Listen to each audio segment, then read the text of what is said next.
Yuk jadi bagian dari dakwah kami. Dukung operasional dakwah dan sosial kami, raih pahala amal jariah yang terus mengalir sampai hari kiamat.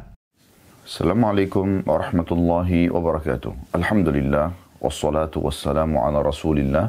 Segala puji dan puja kehadirat Allah subhanahu wa ta'ala, juga salawat dan taslim kepada Nabi besar Muhammad sallallahu alaihi wa ala alihi wa sahbihi wasallam.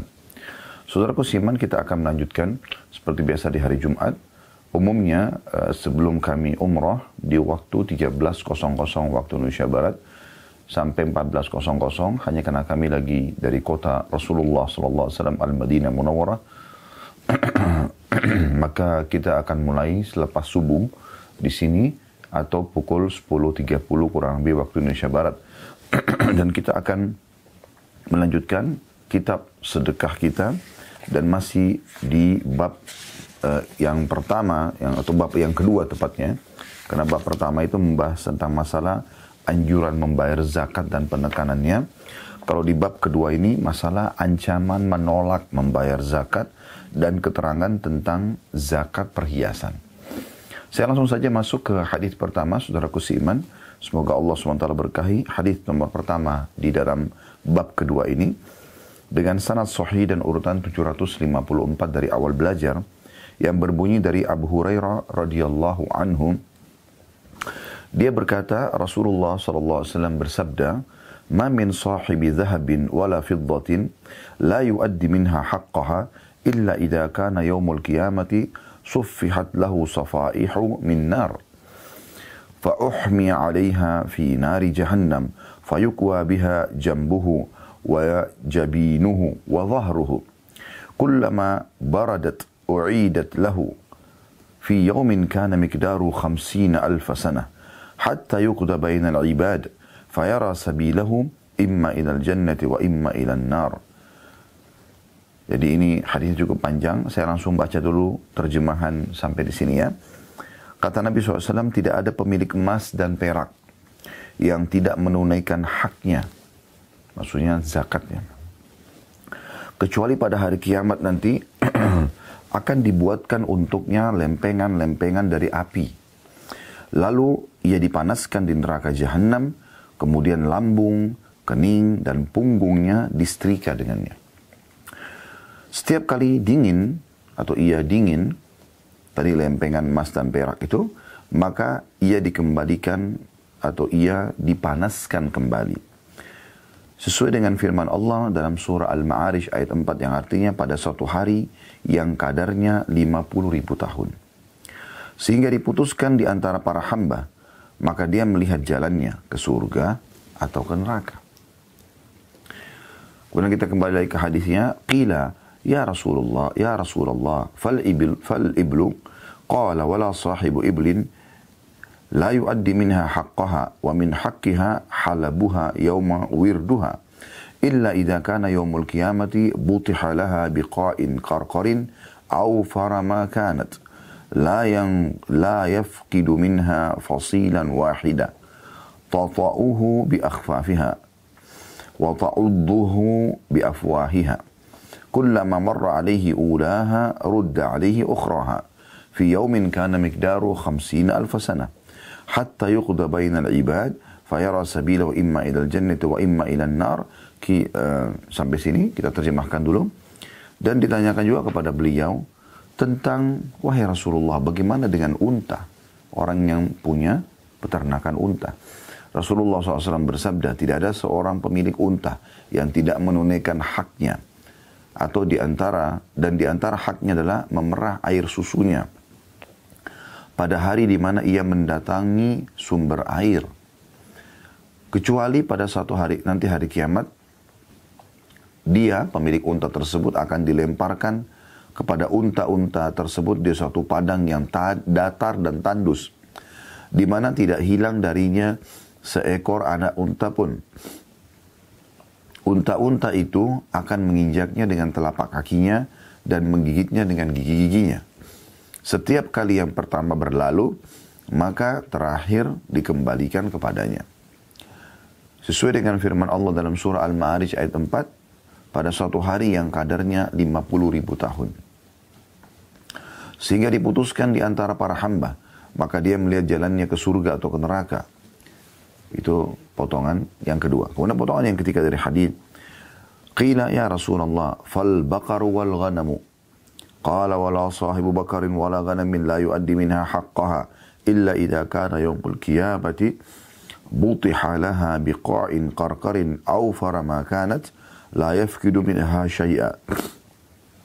Laisa fiha aqsa'u wala jalha'u wala atba'u tantahuhu bikuruniha wa tata'uhu biazlafiha kullama marra alaihi ulaha rudda alaihi ukhraha fi yawmin kana miqdaru 50,000 sana hatta yuqda bainal ibad fayara sabilahu imma ila al-jannati wa imma ila an-nar kila ya Rasulullah fal khairu. Ya, jadi potongan ketiganya adalah, dan ditanyakan kepada Nabi SAW, bagaimana dengan pemilik sapi dan domba atau kambing. Maka Rasulullah SAW bersabda, tidak pula pemilik sapi dan domba yang tidak menunaikan haknya, zakatnya, kecuali pada hari kiamat dia akan dilemparkan kepada sapi dan domba tersebut di sebuah daratan yang rata dan tandus yang sangat luas.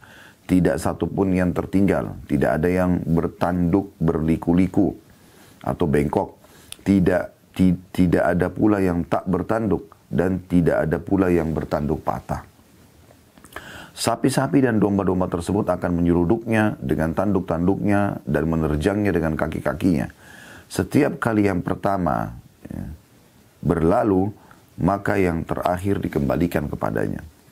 Pada suatu hari yang kadarnya adalah 50.000 tahun, dan potongan ini diambil, potongan terakhir diambil dari surah Al-Ma'arij ayat 4, sehingga diputuskan di antara para hamba, maka dia melihat jalannya ke surga atau ke neraka. Ditanyakan kepada Rasulullah SAW, wahai Rasulullah, bagaimana pula dengan pemilik kuda?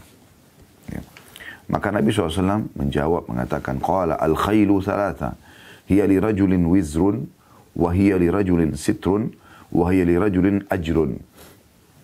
Fa'amma allati hiya lahu wizrun, farajulun rabataha riya'an wa fakhran wa niwa'an li ahli al-Islam, fahiya lahu wizr.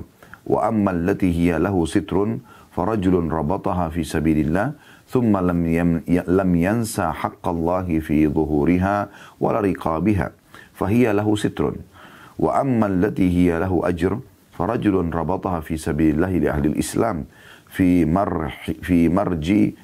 marjin aw rawdah, fama akalat min dhalikal marji aw ar-rawdati min shay'in illa kutiba lahu adada ma akalat hasanat wa kutiba lahu adada aw arwathiha wa abwaliha hasanat wala taqta'u tiwalaha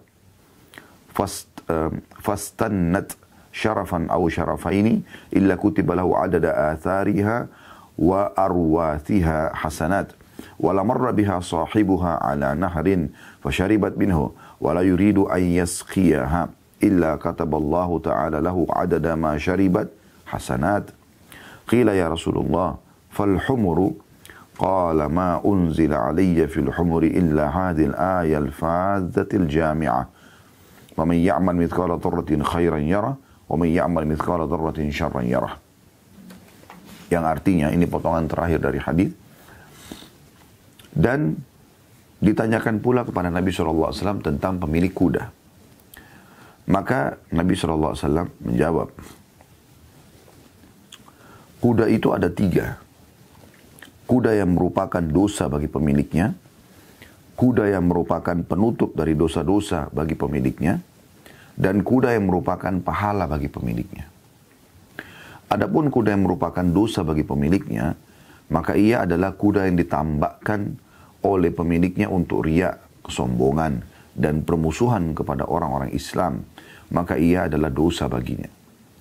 Adapun kuda yang merupakan penutup dari dosa-dosa bagi pemiliknya, maka ia adalah kuda yang ditambahkan oleh pemiliknya, kemudian dia tidak melupakan hak Allah pada punggungnya dan lehernya. Maka ia adalah penutup dari dosa-dosa baginya. Adapun kuda yang merupakan pahala bagi pemiliknya, maka ia adalah kuda yang ditambahkan oleh pemiliknya di jalan Allah untuk orang-orang Islam, di padang gembala atau kebun. Tiada sesuatu pun yang ia makan di padang gembala atau kebun itu, kecuali ditulis untuknya kebaikan sebanyak apa yang dimakan oleh kuda itu.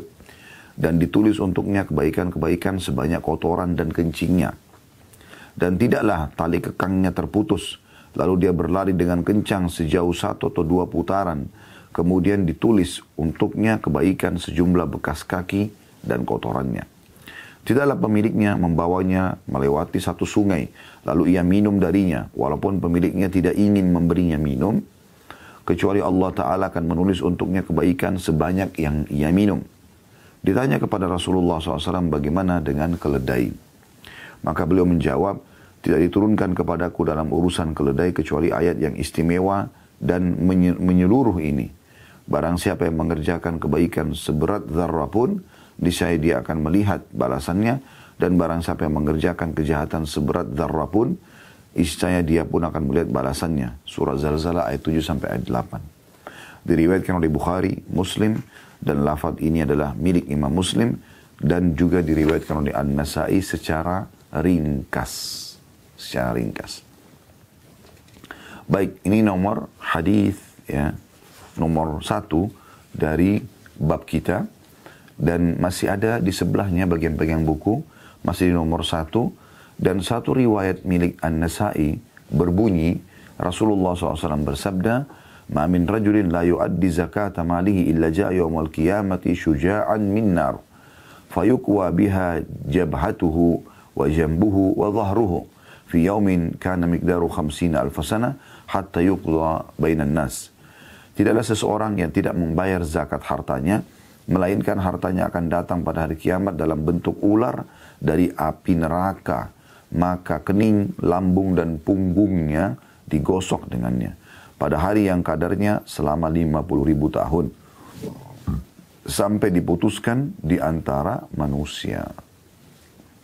Di hadis ini, teman-teman sekalian, hadis yang agung yang menjelaskan kepada kita tentang masalah bagian atau ancaman bagi orang yang tidak mengeluarkan zakat.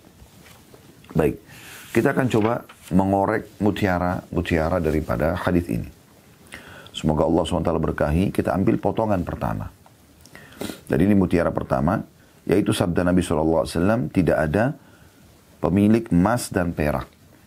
Di sini masuk dalamnya uang. Karena uang dinilai, ya, konversikan dengan emas dan perak. Tidak ada pemilik emas dan perak yang tidak menunaikan haknya, maksudnya zakatnya. Dan di bab 1, ya, bab pertama tentang masalah zakat dan anjurannya sudah kami jelaskan. Ada 2 syarat daripada zakat harta ini, yaitu haul, masa setahun, harta Anda tersimpan. Misal, Anda niat Ramadan yang lalu, awal haul, berarti Ramadan nanti ini, di bulan April, itu adalah penutupan haul Anda. Maka di situ Anda mulai menghitung, ya, tabungan Anda dan investasi Anda. Kalau mencapai syarat yang kedua, nisab, kadar minimal daripada harta tersebut yaitu 85 gram emas, maka Anda wajib mengeluarkan 2,5%-nya. Dan fungsi daripada zakat ini adalah pensucian harta. Bagaimana agar harta kita dalam 1 tahun itu, kalau ada pendapatan yang syubhat, yang haram, tentu bukan yang disengaja. Sudah kami berikan contoh misalnya, seseorang punya restoran. Dia nggak mungkin menanyakan kepada semua konsumennya, apakah uang kamu halal misalnya.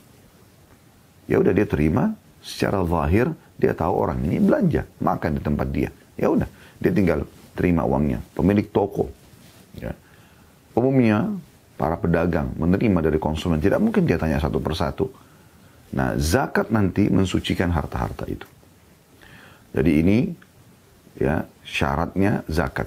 Dan semua yang Anda gunakan, mobil, rumah, pakaian, dompet, apa saja ya, kalau Anda gunakan maka tidak ada zakatnya, kecuali emas dan perak. Bagi wanita, perhiasan cincin, kalung, segala macam ini, walaupun Anda pakai tetap ada zakat. Tapi selain daripada emas dan perak, maka tidak ada zakatnya, ya. Di sini dikatakan, kalau orang-orang tidak menjalankan zakatnya, ya, dan ini mumpung kena dekat Ramadan, teman-teman sekalian, mulai sekarang Anda lebih baik niatkan Yang belum niatnya, haulnya Ramadan tahun lalu. Sehingga Ramadan ini Anda tinggal menghitungnya. Ya, jadi ancaman-ancaman seperti ini Anda tidak dapatkan gitu. Kalau orang tidak mau menjalankan zakatnya, kata Nabi SAW, kecuali pada hari kiamat nanti dibuatkan untuknya lempengan-lempengan dari api. Lempengan-lempengan dari api. Ya. Jadi jangan dibayangkan api itu seperti api Anda di dunia. Karena api di akhirat itu ya, masih 69 kali lipat. Ya, ditambah dengan api dunia. Di 70 kali lipat lebih panas. Ya. Jadi panas dunia, panasnya bukan api yang korek gas ya. Tapi panasnya itu api-api yang dipakai untuk ya, meleburkan, membuat baja-baja besi yang suhunya luar biasa. Yang manusia begitu kalau kena mungkin langsung hangus. Nah itu api dunia itu. Ya kalau yang di kompor gas Anda, di korek gas Anda itu bagian kecilnya ya. Tapi yang dimaksud adalah api yang paling panas di dunia. Nah itu di akhirat, di neraka, naudzubillah, itu 69 kali lipat lagi. Ya. Begitu dijelaskan dalam hadis yang sahih dari Nabi SAW. Nah nanti dibuat lempengan-lempengan dari api yang dia ya keras dan panas. Dikatakan dibuatkan lempengan-lempengan dari api, kemudian ya, dipanaskan di api neraka, sehingga seperti menjadi lempengan yang keras dan panas. Ya. Kemudian disetrikakan ke lambungnya atau diletakkan di lambungnya, keningnya, dan punggungnya. Ya, jadi ini tempat-tempat yang paling sensitif. Ya. Di lambung, ya, di kening, dan punggung. Kalau tiga ini sudah kena sesuatu, ya, panas misalnya, sesuatu yang panas, maka seluruh tubuh pasti akan panas. Ya. Makanya biasa orang kalau demam itu memeriksa keningnya, ya. Orang kadang-kadang lambungnya, punggung, nah, ini sudah jelas berarti dia memiliki suhu panas, misalnya kalau dia demam ya, yang tinggi gitu. Dikatakan di sini, saya ulangi, tidak ada pemilik emas dan perak yang tidak menunaikan haknya, kecuali pada hari kiamat dibuatkan untuknya lempengan-lempengan dari api, lalu ia dipanaskan di neraka jahanam, kemudian lambung, kening, dan punggungnya disetrika dengannya. Setiap kali mendingin, nah ini menandakan berarti dia, api itu ya seperti lempengan-lempengan besi ya, tapi panas sekali. Mungkin Anda pernah lihat besi-besi yang masih merah ya, dari api. Nah, seperti itu. Setiap kali dia dingin, ya, karena sudah membakar gitu kan. Kalau orang yang di atas ini melebur, terbakar, diutuhkan lagi. Begitu terus. Utuhkan, terbakar lagi. Begitu terus. Sampai dia mungkin sudah sekian ribu kali diutuhkan lagi oleh Allah, terbakar lagi. Maka lempengannya mulai dingin, dipanaskan lagi. Kata Nabi SAW. Setiap kali dingin, maka ia kembali dipanaskan untuknya. Dan yang luar biasanya bukan cuma itu. Ya. Kata Nabi SAW, itu berlaku seperti yang Allah sebutkan dalam surah Al-Ma'arij ayat 4. Ya, fi yaumin kana miqdaru 50 alf sana. Di hari pada saat itu, nilainya satu hari itu sama dengan 50.000 tahun. Ya. Artinya, kalau seandainya Anda, na'udzubillah, orang yang tidak keluarkan zakat ini, semoga Allah mudahkan kita mengeluarkan zakat kita. Dan Allah mudahkan menghitung dengan cara detail. Karena ini bukan main-main. Di hari kiamat nanti akan didatangkan ya dia dan disiksa seperti itu.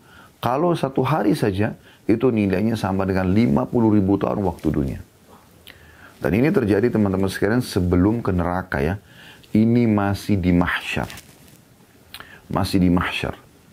Jadi orang yang tidak membayar zakat ini bukan main-main. Disiksa di kuburan, disiksa di mahsyar, puncaknya disiksa lagi di neraka. Terbukti diambil daripada potongan setelah itu, kata Nabi SAW, maka ia akan dipanaskan untuknya kembali kalau sudah dingin, pada hari yang kadarnya sama dengan 50.000 tahun. Ya. Sehingga diputuskan di antara hamba, maka ia melihat jalannya ke surga atau ke neraka. Artinya memang itu masih di mahsyar. Ya. Setelah itu, bisa saja dia ke surga atau dia ke neraka. Dari potongan ini kita bisa lihat, berarti bukan mustahil di antara kaum muslimin yang tidak mengeluarkan zakat, ini terancam sekali. Ini bukan berlaku pada orang kafir. Orang kafir, dia bayar zakat, tidak bayar zakat, dia belum ada dalam hukum agamanya. Dan dia disiksa karena kekafirannya. Tapi yang dimaksud sini adalah orang muslim. Karena yang kena hukum wajib zakat adalah orang muslim. Rukun Islam dia yang ketiga. Maka hati-hati. Ini di mahsyar sebelum ke surga atau ke neraka. Ya. Dan disiksa terus dia sampai selesai ya dihakimi para hamba-hamba. Berapa lama Allahu alam. Kebanyakan dalam hadis yang kami pernah temukan, Nabi SAW mengatakan pada hari itu Allahu alam lebih tahu. Allah lebih tahu berapa lama manusia akan berdiri di mahsyar. Ada yang tenggelam dengan keringatnya sendiri sampai mata kakinya, ada yang sampai lututnya, ada yang sampai dadanya, ada yang sampai perutnya, ada yang sampai dadanya, ada yang sampai tenggelam dengan keringat sendiri. Nabi SAW berikan isyarat ke hidungnya kalau tidak salah sallallahu alaihi wasallam. Ya. Itu saking susahnya orang pada saat itu. Kesempatan sekarang teman-teman sekalian, kita masih hidup, selamatkan diri kita. Jangan sampai nanti datang hari itu kita menyesal. Ya. Dan tidak ada ruginya kita menjadi orang yang patuh kepada Allah SWT. Sudah sering kami ingatkan, menjadi orang patuh itu nikmat. Ya, orang-orang yang sudah menikmati ibadah, on time sholat, tutup aurat, cari pendapatan halal, menjauhi dosa-dosa, gosip, fitnah, segala macam. Ada kenikmatan tersendiri. Ada kenikmatan tersendiri. Ya. Lalu kenapa kita harus pindah dari kenikmatan itu kepada susahnya kemaksiatan itu? Karena orang kalau kemaksiatan, kalau dia bahkan dosa-dosa besar misalnya, maka akan repot dia sendiri. Karena itu ibarat racun, akan menyusahkan hidup dia. Minimal sekali yang hilang dari dia kehusyuan dalam ibadah. Setelah itu baru pindah ke siksa-siksa Allah SWT yang akan datang kepada dia agar dia kembali ke jalan Allah. Jadi hitung baik-baik. Ya. Kemudian potongan kedua dari hadis, ya, dan ditanyakan kepada beliau tentang unta, orang yang punya unta. Nah, kadar zakat unta ini teman-teman sekalian, kalau Anda memiliki 1 tahun dan minimal 5 ekor. Nah, kalau 5 ekor, dalam 1 tahun Anda baru mengeluarkan zakatnya. Ditanyakan kepada beliau tentang unta. Maka kata Nabi SAW, tidak ada pemilik unta pun yang tidak mengeluarkan ya, haknya, betul menunaikan haknya, zakatnya. 1 tahun per 5 ekor baru dikeluarkan zakatnya. Dari jenis hewan itu juga ya. Kemudian dikatakan termasuk haknya kata Nabi SAW adalah memerah susunya pada hari dia selesai meminum dari sumber air. Nah unta biasanya minum air, ya setelah minum air kantong susunya itu penuh, maka itu diperah. Karena kalau tidak kesian gitu, ya. Pada saat dia tidak punya anak-anak yang bisa meminum susunya, maka itu bisa membuat untanya sakit. Ya. Maka ya, pemilik unta ini memerah susunya, mengeluarkan. Itu termasuk haknya yang harus diberikan. Kecuali kalau dia tidak memberikan itu haknya, tidak mengeluarkan zakatnya, kecuali pada hari kiamat, dia akan dilemparkan kepada unta-unta tersebut, atau dia akan diletakkan di sebuah padang yang datar dan tandus. Gak ada pohon, gak ada apa. Seperti padang pasir tandus. Ditidurkan dia nggak bisa bergerak, didatangkan semua unta yang dia miliki. Apakah unta yang sudah dijual, unta yang pada saat dia gunakan, dia tunggangin ya dari peternakan dia, atau pada saat dia sudah meninggal, ya, juga ada yang terus dijalankan atau dikembangkan, maka itu semua akan didatangkan. Tidak ada satupun ya, yang tertinggal. Kata Nabi SAW, kecuali pada hari kiamat dia akan dilemparkan kepada unta-unta tersebut di satu padang yang datar dan tandus, di mana tidak hilang darinya seekor anak unta pun. Unta-unta itu akan menginjaknya dengan telapak kakinya. Misalnya selama dia hidup 10 tahun dia punya peternakan unta. Dia udah jual 1000 ekor unta. 1000-1000-nya didatangkan walaupun yang pernah dijual sama dia. Karena belum dizakati. Dia belum zakati. Kalau sudah zakati tidak kena. Tapi dia belum zakati. Maka didatangkan semuanya, kemudian menginjak-injak dan menggigit dia. Semuanya 1000 ekor itu. 1 lewat, 2 lewat, 3 lewat, terus sampai habis semuanya. 1000 ekor. Nah setelah selesai, yang nomor 1000 ini kembali lagi melakukan hal yang sama. Gigit injak dia. Yang nomor 999 kembali lagi. Terus sampai ke nomor 1. Selesai itu, yang nomor 1 kembali lagi gigit dan injak dia. Terus nomor 2, nomor 3 sampai nomor 1000. Setelah 1000 selesai, kembali lagi nomor 1000 ini menggigit dia sampai nomor 1. Begitu terus. Ya, kata Nabi SAW, kecuali pada hari kiamat dia dilemparkan kepada unta-unta tersebut di suatu padang yang datar dan tandus, di mana tidak hilang darinya seekor anak unta pun. Unta-unta itu akan menginjaknya dengan telapak kakinya dan menggigitnya dengan gigi-giginya. Setiap kali yang pertama berlalu, maka yang terakhir dikembalikan kepadanya. Ya, pada hari yang kadarnya 50.000 tahun. Sehingga diputuskan di antara para hamba, maka dia melihat jalannya ke surga atau ke neraka. Jadi ini peringatan untuk menzakati unta. Ya, walaupun kita di Indonesia tidak ada unta, atau belum ada yang ternak unta ya, Allahu alam satu waktu nanti, tapi minimal kita mengetahui itu.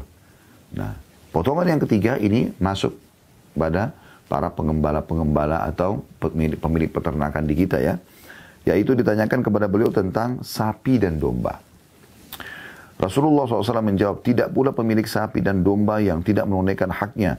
Kecuali pada hari kiamat dia akan dilemparkan kepada sapi dan domba tersebut di sebuah daratan yang rata, tandus dan sangat luas.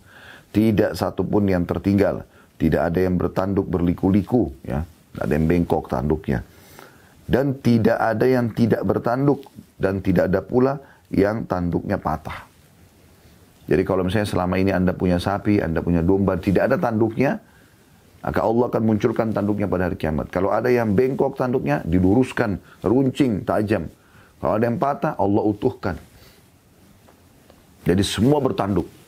Mau jantan atau betina. Semuanya tajam tanduknya.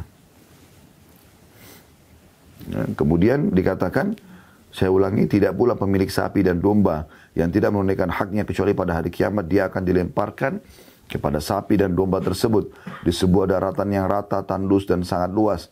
Tidak satupun yang tertinggal, tidak ada yang bertanduk berliku-liku, tidak ada yang tak bertanduk, dan tidak pula yang bertanduk patah. Sapi-sapi dan domba-domba tersebut akan menyeruduknya dengan tanduk-tanduknya dan menerjangnya dengan kaki-kakinya.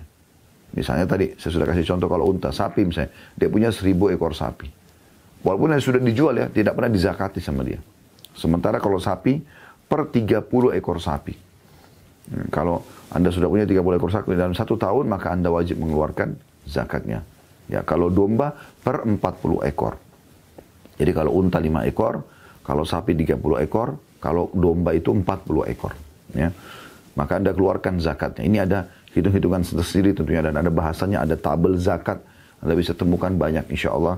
Di Google pun ada ya, tentang tabel-tabel zakat ini ya, kalau Anda punya peternakan. Intinya harus wajib mengeluarkan zakatnya. Kalau tidak, maka sapi dan domba ini akan didatangkan nanti pada hari kiamat di mahsyar. Ini belum ke neraka ya. Dihidupkan oleh Allah SWT semuanya sapi-sapi tersebut, walaupun yang sudah disembeli, ya mati dan segala macam, dibangkitkan semua. Beberapa ribu ekor, anggaplah 1000 ekor sapi saja. Maka sapi ini akan menginjaknya dan menanduknya. 1, 2, 3, 4. Satu aja sudah cukup membuat mungkin badannya berdarah, luka. Yang kedua, yang ketiga, yang keempat sampai 1000. Setelah selesai, yang nomor 1000 kembali lagi menanduknya dan menginjaknya. Terus nomor 999, 998, terus sampai nomor 1. Setelah selesai nomor 1 kembali lagi menginjaknya dan menanduknya. Terus begitu. Sampai nanti, kata Nabi SAW, hari itu 50.000 tahun waktunya. Juga sama domba kasusnya. Yang punya peternakan domba. Apalagi kalau yang punya tiga-tiganya. Ada orang mungkin punya peternakan besar. Sudah sifatnya internasional. Ya mungkin mengekspor ya. Daging-daging hewan ini tanpa menjalankan zakatnya. Dia punya unta, dia punya sapi, dia punya kambing. Nah, ini banyak sekali ya. Itu semuanya akan menyiksa dia. Gitu. Domba juga begitu. Misalnya dia punya 1000 domba. Ini misal saja ya. Maka domba itu semua tanduknya tajam, akan menanduk dia dan menginjak dia. Nomor 1 sampai nomor 1000. Setelah itu nomor 1000 selesai menanduk dan menginjak dia. Kembali yang nomor 1000 ini menanduk dan menginjak dia. Terus sampai nomor 1 lagi. Setelah selesai semuanya nomor 1 kembali lagi melakukannya. Sampai hari tadi dikatakan 50.000 tahun. Dan ini luar biasa kalau orang tidak tersentuh ya. Ini mutiara yang ketiga. Dan mutiara yang keempat, Atau potongan yang keempat adalah tentang kuda. Ditanyakan kepada Nabi SAW. Maka Nabi SAW mengatakan, kuda itu ada 3. Pemilik kuda maksudnya. Ada pemilik kuda yang, atau ada kuda itu dibagi 3. Ada kuda yang menjadi dosa bagi pemiliknya. Ada kuda yang menjadi penutup terhadap kekurangan, ya, dan kebutuhan daripada pemiliknya. Dan ada kuda yang menjadi pahala semuanya kuda itu, ya, yang dia makan dan yang dia keluarkan kotoran jadi pahala. Lalu Nabi SAW rincikan.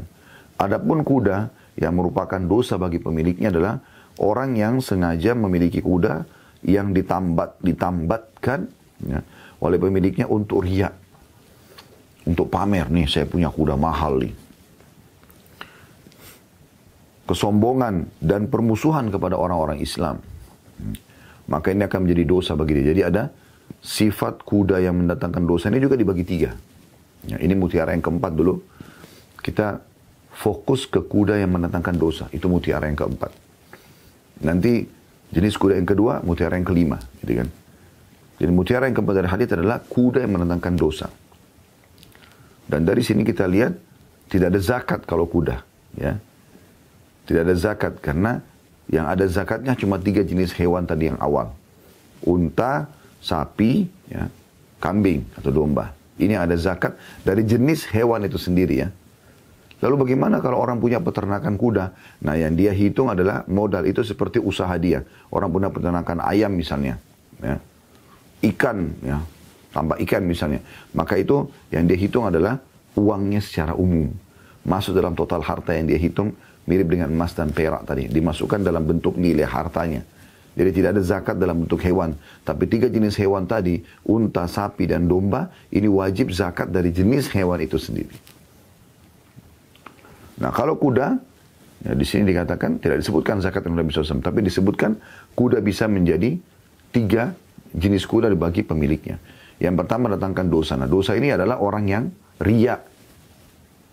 Ini sub bahasan dari mutiara keempat tentang kuda yang mendatangkan dosa. Dia riya, dia hanya untuk pamer. Naik kuda pada saat berjihad, kemudian dia hanya untuk dibilang, oh dia jagoan. Ya. Atau kesombongan. Kesombongan. Jadi dia hanya untuk menunjukkan kalau dia orang kaya. Karena biasa kalau kuda-kuda yang untuk tanding segala macam, dia kan mahal harganya. Ya. Maka ini dia sombong, berbangga-bangga. Dan yang ketiga, sub bagian daripada kuda yang mendatangkan dosa, yaitu digunakan untuk memerangi kaum muslimin. Maka ini jadi dosa buat dia. Ya. Kalau zaman sekarang, mungkin alhamdulillah Allah jadikan dunia ini umumnya, ya, umumnya aman. Kalau zaman dulu tuh peperangan sangat terbuka.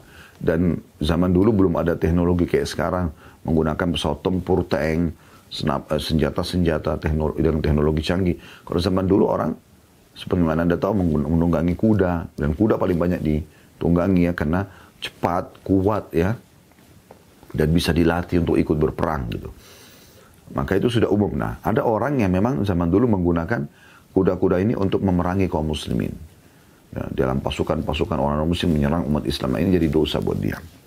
Kemudian, mutiara yang kelima, jenis kuda yang kedua, yaitu kuda yang menjadi penutup kebutuhan terhadap pemiliknya. Kata Nabi SAW, adapun kuda yang menjadi penutup, ya, dari dosa-dosa dan kebutuhan bagi pemiliknya, maka itu adalah kuda yang ditambahkan oleh pemiliknya, kemudian dia tidak melupakan hak Allah pada punggungnya dan lehernya. Ya, maksudnya dia tidak selamanya selalu membebankan di punggungnya, dia berikan kesempatan untuk istirahat. Begitu juga dengan lehernya, artinya dia berikan makan, dia berikan minum, ya. Maka ia adalah penutup dari dosa-dosanya. Jadi hewan kuda ini sendiri, kalau Anda punya, Anda rawat dia, ada pahala sendiri dengan merawatnya.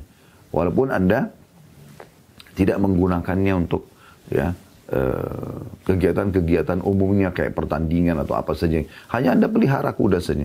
Kalau Anda memberikan haknya di situ, artinya Anda tidak menunggangi, tidak selalu beban, ya, tidak selalu ada peletakan pelana itu selalu dibebani di tubuhnya, tapi dibuka di saat dibutuhkan dan ditaruh pada saat dibutuhkan, lalu memberikan ya haknya makanan minumannya, maka akan jadi penutup ya kebutuhan dia, mungkin dia bisa pakai bekerja ya, atau penutup dari dosa-dosanya, dia pembersih dosanya di sini karena dia merawat kuda itu.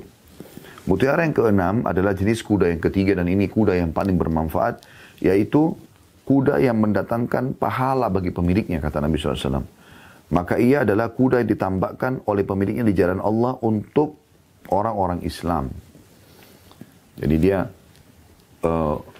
pakai kuda untuk bergabung dengan pasukan muslimin misalnya. Atau membeli kuda lalu dihadiahkan untuk kebutuhan muslimin di jalan Allah. Sampai Umar bin Khattab radhiyallahu anhu pernah membeli kuda dan menyatakan kuda ini adalah sabilillah. Siapa saja boleh menggunakannya. Dikatakan adapun kuda yang merupakan pahala bagi pemiliknya, maka ia adalah kuda yang ditambahkan oleh pemiliknya di jalan Allah untuk orang-orang Islam di padang gembala atau kebun. Ya. Memang digunakan untuk membela agama Islam, dan pada saat dia dia gembalakan di kebun atau di sebuah padang, tidak ada sesuatu pun yang dimakan di padang gembala atau kebun itu kecuali ditulis untuknya kebaikan sebanyak yang ia makan. Jadi kuda itu makan rumput ya. Mungkin ada buah-buahan, sayuran misalnya diberikan oleh pemiliknya. Tapi memang kuda ini diniatkan untuk membela agama Allah. Ya. Untuk berjihad di jalan Allah. Maka semua makanan yang dia makan, Allah yang lebih tahu bagaimana menilainya, akan jadi pahala bagi pemilik kuda itu. Tidak ada satupun yang ia makan di padang gembala atau kebun itu kecuali ditulis untuknya kebaikan sebanyak apa yang ia makan, dan ditulis untuknya kebaikan-kebaikan sebanyak kotoran dan kencingnya. Ini berarti pahalanya besar sekali. Sampai kotoran kuda itu pun dan kencingnya, kalau kuda itu ditambahkan untuk ya, perang di jalan Allah SWT, maka sampai kotorannya pun itu menjadi pahala. Dan tidaklah tali kekangnya terputus, lalu ia berlari dengan kencang sejauh 1 atau 2 putaran, kecuali ditulis untuknya kebaikan sejumlah bekas kakinya dan kotorannya. Misalnya lepas dan kuda itu lari misalnya, ya, pemiliknya berusaha untuk menjinakkannya kembali, maka sejauh mana dia lari, semua pijakan kakinya itu dinilai pahala. Ini luar biasa pahalanya itu ya. Demikian juga kotoran-kotorannya, misalnya kuda itu lari, seharian dicari nggak ditemukan, besok baru ditemukan. Nah, sebanyak jumlah langkahnya dan kotoran yang dia keluarkan, makanan yang dia makan, semuanya pahala bagi pemilik kuda ini. Tidaklah pemiliknya membawanya melewati suatu sungai, lalu ia minum darinya, walaupun pemiliknya tidak ingin memberinya minum, kecuali Allah Ta'ala akan menulis untuknya kebaikan sebanyak yang diminum kuda itu. Maka di sini mutiara yang ke-6, jenis kuda yang ketiga yang mendatangkan manfaat yang luar biasa gitu. Ya. Jadi mutiara yang pertama tadi tentang masalah harta, mutiara yang kedua emas dan perak ya, mutiara yang kedua masalah unta, mutiara yang ketiga masalah sapi dan kambing atau domba, mutiara keempat jenis kuda yang pertama ya mendatangkan dosa, mutiara yang kelima jenis kuda yang kedua yaitu menjadi penutup dosa-dosa dan kebutuhan pemiliknya, dan mutiara yang keenam adalah kuda yang justru mendatangkan pahala. Semua yang berhubungan dengan kuda itu pahala. Ya. Kemudian mutiara yang ke-7, yang terakhir adalah ditanyakan juga kepada Nabi SAW tentang keledai, karena di Indonesia tidak ada keledai, setahu saya ya. Di negara-negara selain Indonesia, di daerah Timur Tengah misalnya, di Afrika itu banyak hewan keledai. Dia jenis seperti kuda tapi lebih kecil. Ya. Diistilahkan dengan hamir. Nah ini dibagi dua oleh para ulama hukumnya. Kalau keledai yang jinak biasanya warnanya abu-abu atau ada jarang sekali tapi ada coklat atau ada keputih-putihan ya. Ada mungkin yang belum tahu bisa mengetik di Google keledai. Mohon maaf bukan menggurui, tapi mungkin ada orang yang masih belum tahu jenisnya. Maka ini keledai ini teman-teman sekalian, dia tidak boleh dimakan yang jinak ini. Keledai yang kedua itu adalah kuda zebra. Biasa kita bilang kuda zebra ya. Kita bilang zebra, ini jenis keledai. Kalau Anda perhatikan mukanya zebra itu itu beda dengan kuda umumnya. Nah, itu perbedaan dasar di wajah mereka dan postur tubuhnya biasanya.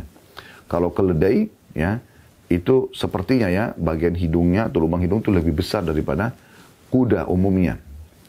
Dan posturnya lebih pendek. Kalau keledai liar, yaitu zebra, halal untuk dimakan. Kalau keledai jinak yang kurang lebih warnanya abu-abu atau kecoklat-coklatan atau ada warna putih, maka ini tidak boleh dimakan. Ya. Baik. Waktu ditanya, ya Rasulullah bagaimana dengan keledai? Kata Nabi SAW, tidak diturunkan kepadaku dalam urusan keledai, kecuali ayat yang ya menyeluruh ini, maksudnya ayat yang umumnya. Dia masuk dalam umumnya firman Allah SWT, barang siapa yang mengerjakan kebaikan sebesar zarrah pun, niscaya dia akan melihatnya. Wa may ya'mal mithqala dzarratin khairan yara, wa may ya'mal mithqala dzarratin syarran yara, dan siapa yang berbuat seperti biji sawi dari keburukan, maka dia akan melihatnya. Maksudnya, perbuatan apapun yang kamu lakukan, kalau keledai tidak ada secara khusus keutamaannya, dan umumnya juga perbuatan baik apapun yang kamu kerjakan walaupun kecil akan dapat pahala. Kalau kau berbuat jahat, maka akan mendapatkan dosa. Contoh misal, di zaman Nabi SAW pernah ada orang yang supaya keledainya tidak hilang, dia mencap wajah keledainya dengan besi panas. Maka Nabi SAW memarahi dan menyatakan dilaknat oleh Allah orang yang menyakiti hewan seperti ini misalnya. Ya. Jadi kalau Anda berbuat jahat sama dia, Anda pukul, Anda sakiti semua jenis hewan ya, yang boleh dipelihara, maka mungkin akan mendatangkan dosa buat Anda. Anda memberikan haknya, Anda berbuat baik pada hewan-hewan ini, Allah pemilik seluruh alam semesta ini, termasuk hewan-hewan tersebut, termasuk diri Anda sendiri, akan memberikan Anda pahala. Ya, akan memberikan Anda pahala. Makanya dalam hadis Bukhari waktu disebutkan oleh Nabi SAW tentang seseorang yang pernah kehausan orang sebelum kita, lalu dia turun ke sumur, lalu dia minum dari sumur tersebut. Pada saat dia keluar, dia temukan ada anjing yang mengeluarkan lidahnya, ya, menjulurkan lidahnya sampai maksimal gitu kan, mendekati tanah karena haus. Maka orang ini langsung dia berpikir dalam dirinya, anjing ini telah merasakan haus sebagaimana aku merasakan haus tadi. Tanpa banyak berpikir, dia turun ke dalam sumur tersebut kembali, dia cabut sepatunya satu, kemudian diisi dengan air dan dia gigit sepatu itu dengan mulutnya, lalu kemudian dia naik kembali ke permukaan sumur, ya. Kemudian dia memberikan minum anjing tersebut. Kata Nabi SAW, Allah pun berterima kasih padanya dan mengampuni dosa-dosanya. Ya. Jadi ada sahabat yang bertanya, ya Rasulullah, apakah pada hewan-hewan kami dapat pahala? Kata Nabi SAW, di setiap denyut nyawa kehidupan itu pasti ada pahalanya. Jadi ada pahalanya. Ya. Tentu tidak masuk dalam sini adalah hewan-hewan yang haram atau yang Anda disuruh bunuh misalnya. Kan ada jenis hewan yang kita wajib bunuh ya. Kata Nabi SAW, 5 jenis hewan dalam sebuah hadis. Bunuhlah hewan ini di wilayah haram. Wilayah haram itu kayak Mekah sama Madinah ya. Ini kan kalau Anda ikutin kemarin kami waktu Tur City di kota Madinah bersama jemaah Uhud, maka kami sempat jelaskan kalau Madinah salah satu kelebihannya adalah karena wilayah haram. Mekah juga wilayah haram. Raja Saudi punya julukan Khadimul Haramain Asy-Syarifain, pembantu Al-Haramain, 2 wilayah yang diharamkan atau dimuliakan. Asy-Syarifain yang suci. Di sini tidak boleh cabut pohonnya, nggak boleh dibunuh hewan buruannya ya. Orang buat dosa bisa mendapatkan pelipat gandaan hukuman, gitu kan. Maka ini harus hati-hati wilayah haram itu. Maka di sini teman-teman sekalian, kalau di wilayah haram ini, tidak boleh kita sembarangan membunuh hewan, kecuali 5 jenis hewan, kata Nabi SAW. Bunuhlah hewan ini di wilayah haram atau di luar haram. Lalu beliau sebutkan, ya, 5 jenis hewan ini, saya tidak ingat urutannya pasnya, tapi kurang lebih, ya, anjing buas, ya. Kemudian, ya, bukan anjing umumnya, tapi anjing yang buas, ya, yang mengganggu orang, segala macam gitu, ya. Kemudian yang kedua itu, Raja Wali, burung Raja Wali. Kemudian yang ketiga, burung gagak, ya, yang kalau tidak salah dalam hadis itu dikatakan bagian dadanya ada bulu berwarna putih, ya. Kemudian yang keempat itu burung gagak, kemudian ular, ya, dan yang kelima adalah tikus. Nah, ini 5 jenis hewan ini yang dianjurkan untuk dibunuh. Dalam hadis yang lain, kita juga dianjurkan untuk membunuh kalajengking. Ya. kalajengking. Bahkan kalau lagi sholat pun dalam hadis disebutkan kalajengking boleh kita membunuhnya karena dia umumnya menyakiti. Dan dalam riwayat yang lain juga ada cecak. Ya. Dan Nabi SAW berikan julukan dengan fuwaisiqah. Jadi 7 jenis hewan ini boleh dibunuh. Ini berarti juga sekaligus tidak boleh diternak karena memang disuruh bunuh. Ya. Karena memang disuruh bunuh. Ada juga jenis hewan yang tidak disuruh bunuh tapi tidak boleh dipelihara. Nah, tidak boleh dipelihara seperti hewan-hewan yang tidak boleh dimakan misalnya ya. Ular, ya, yang bertaring ya. Seperti kaum muslimin juga dilarang untuk memelihara anjing ya. Kecuali anjing yang digunakan untuk berburu. Ya, sebagaimana Allah sebutkan dalam surah Al-Ma'idah surah nomor 5 ayat 4 ya. Juga dalam hadis Nabi SAW dijelaskan masalah itu kalau anjing berburu atau anjing untuk menjaga ladang atau peternakan itu masih dibolehkan gitu kan. Kalau selain daripada ini hanya untuk hobi saja ini tidak boleh ya. Ini tidak boleh. Karena Nabi SAW rumah yang ada anjingnya dan patungnya tidak akan dimasuki oleh malaikat. Dan pernah Nabi SAW mau masuk ke rumah, beliau terlambat masuk ke rumah. Kemudian Aisyah bertanya pada saat beliau masuk ke dalam rumah, karena Nabi sempat menunggu cukup lama depan pintu. Ya Rasulullah, kenapa Anda tidak masuk tadi? Kata Nabi SAW, bersamaku Jibril, dan di depan rumah tadi ada anjing. Ya. Sampai anjing itu pergi, baru kemudian ya aku masuk, dan juga Jibril, gitu kan. Alaihimussalatu wassalam. Jadi memang tidak boleh. Nah, tapi ada jenis hewan yang bertaring, cuma boleh dipelihara, seperti kucing misalnya. Ya. Nah itu boleh saja dipelihara, tapi jauh lebih baik teman-teman sekalian, kalau hewan-hewan ini sebagaimana dia hidup di alam lepas Allah ciptakan, maka kita lepaskan, biarkan dia hidup di alamnya, gitu kan? Itu jauh lebih baik tentunya. Allahu a'lam. Baik teman-teman sekalian, ini yang bisa diambil daripada hadis ya, yang kita baru bacakan, dan ada potongan hadis masih di nomor 1 juga. Namun ini menguatkan atau lebih mempertegas tentang zakat harta saja. Bukan hewan-hewan gitu kan. Yaitu hadis riwayat An-Nasai tadi sudah kita bacakan, saya ulangi lagi. Yang kata Nabi SAW, tidak ada seseorang yang tidak membayar zakat hartanya. Emas, perak, uang ya. Melainkan hartanya akan datang pada hari kiamat dalam bentuk ular dari api neraka. Ular ya, dari api neraka. Maka kening, lambung ya. Saya ulangi, tidak ada seorang pun yang tidak membayar zakat hartanya, melainkan hartanya akan datang pada hari kiamat dalam bentuk ular dari api neraka, pada kening, lambung, dan punggungnya digosok dengannya, pada hari yang kadarnya selama 50.000 tahun, sampai diputuskan di antara manusia. Jadi ini menitik beratkan tentang masalah harta itu akan berubah menjadi ular. Dalam riwayat lain dijelaskan seperti itu ya. Dia berbentuk seperti ular, kemudian melilit tubuhnya, ya. Kemudian dia mengatakan, aku adalah hartamu, aku adalah simpananmu. Lalu dia akan mematok-matok kepalanya orang tersebut. Dalam riwayat lain juga sudah kita sebutkan di bab sebelumnya ya. Maka orang yang menolak membayar zakat itu, hartanya akan berbentuk ular, dan mengatakan ular itu mengejarnya kemanapun dia lari di mahsyar nanti, dan dia akhirnya tidak bisa lagi lari. Kemudian ular itu mengatakan, ambillah hartamu yang selama ini kau simpan. Maksudnya di dalam mulutnya ular itu. Maka dia pun terpaksa karena sudah tidak bisa lari lagi, memasukkan tangannya atau memasukkan bagian kepala dan tangannya ke dalam mulut ular, seakan-akan ingin mengambil harta tersebut. Lalu kemudian ular itu memakannya, kata Nabi SAW, sebagaimana ular jantan melahap ya, mangsanya. Jadi memang itu berbahaya sekali. Oleh karena itu teman-teman sekalian, bagi yang Allah amanahkan harta, maka hati-hati. Harus perhatian ya dengan masalah hal seperti ini. Dan kita akan bacakan ada hadis kedua dan hadis ketiga, karena memang ini mirip ya, ini mirip. Jadi saya bacakan saja karena memang ini bagian daripada bahasan kita.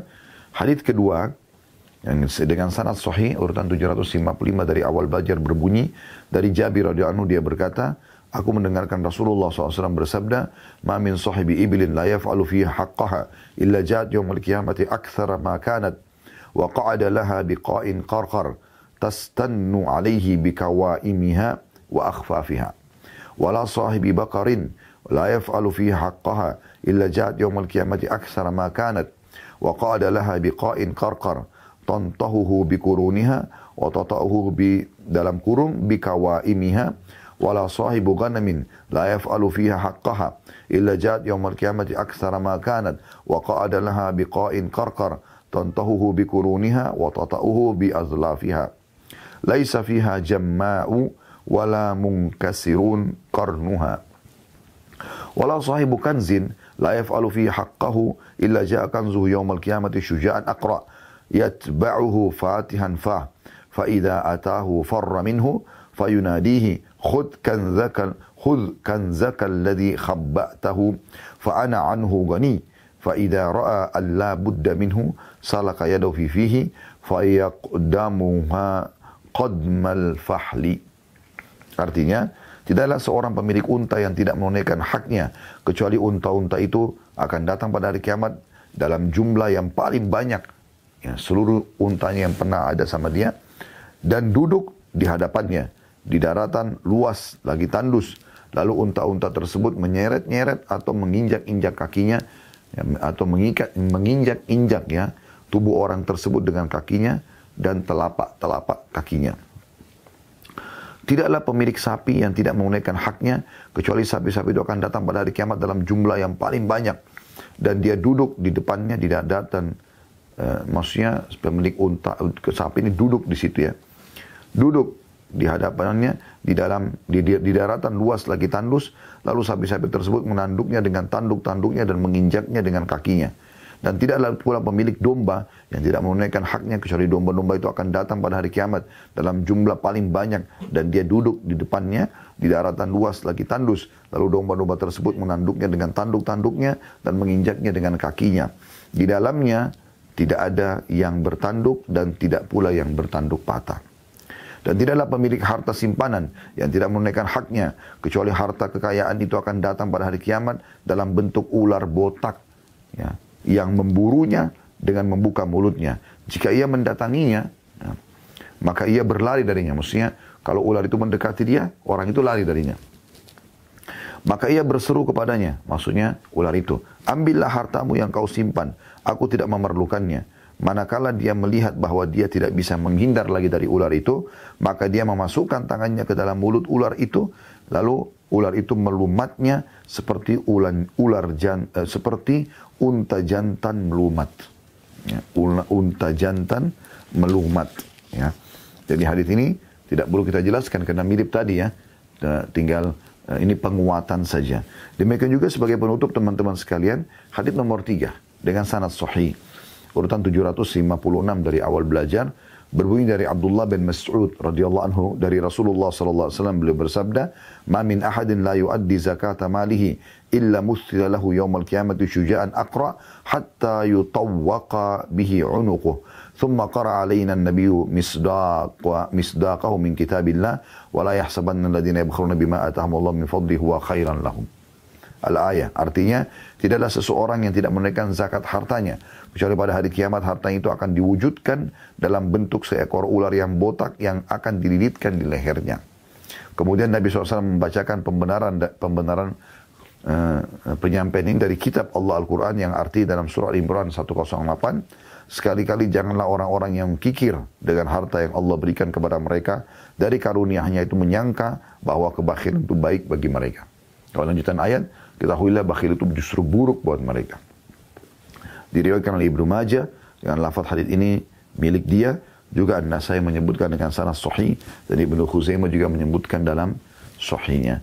Kesimpulannya teman-teman sekalian adalah orang-orang yang memiliki diamanahkan harta, dia boleh menikmatinya, tapi jangan lupa haknya.